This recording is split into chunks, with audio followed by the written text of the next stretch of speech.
Mastering leak detection, tips and tools. Learn about thermal imaging and its importance in leak detection. Okay, sana naman mapagpalang araw mga kamaster.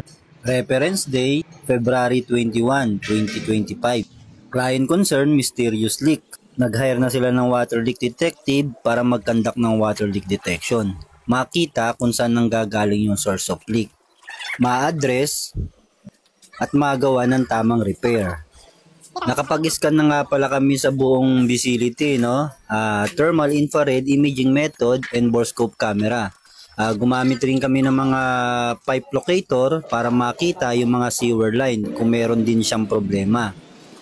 Dito sa external, nag-conduct din tayo ng borescope camera for further inspection dun sa mga access na hindi natin kayang puntahan. Nung na-check natin na may anomalies, agad naman nating inakyat para makita natin actual. And then, gumamit tayo rito ng artificial rain using jetter machine, continuously, simultaneously, flood testing para makita o mag-seepage yung leak. Gawa ng suspected talaga natin dito is water intrusion. Tama nga naging evaluation natin, gawa ng stag water, higher elevation going to lower point.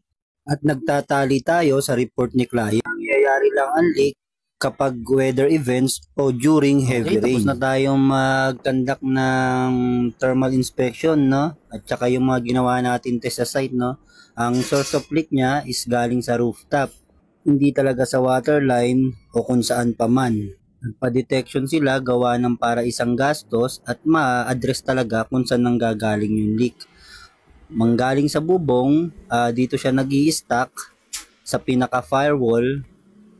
And then, buka dito sa pinaka buka ng dito, bubong papasok natin. na siya. Mag-i-stack ang tubig dito sa pinaka siwang na ito, no? And then, from dito, sa butas na yan, mga kalahating bewang, bababa siya rito. Actually, may billboard dito eh. Bababa siya rito. Ba ng stock ng tubig na. Ayan na ang stock ng tubig. Pagbaba niya dyan,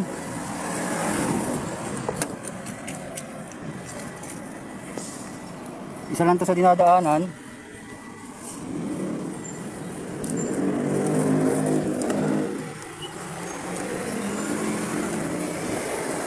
Papasok siya dito sa mga wirings natin, ano? Hindi ko lang alam kung kaninong wiring to. And then sa panahon, naubos na lang to nang hindi napapansin. Dito na siya dumadaan sa wire. Ito. Kaya kung kita nyo, naubos na. At saka tubig na talaga, no? Hanggang dito. Sa ilalim na to.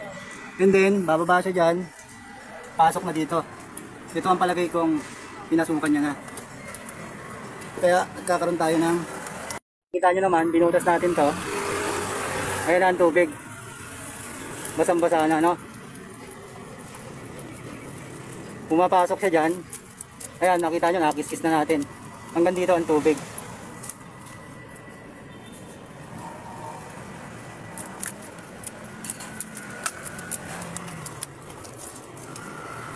Ayan.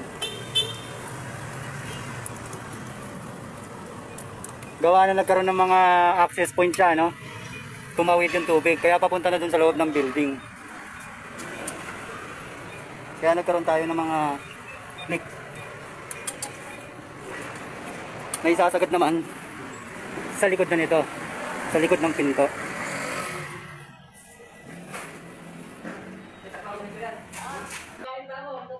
Pina-check na rin pala ni client sa atin yung buong facility, no? Para makita kung may problema din sa ibang spot. Okay po, maraming salamat po. Kung may inquiries, tawag lang po sa 0905-316-4491. Maraming salamat po.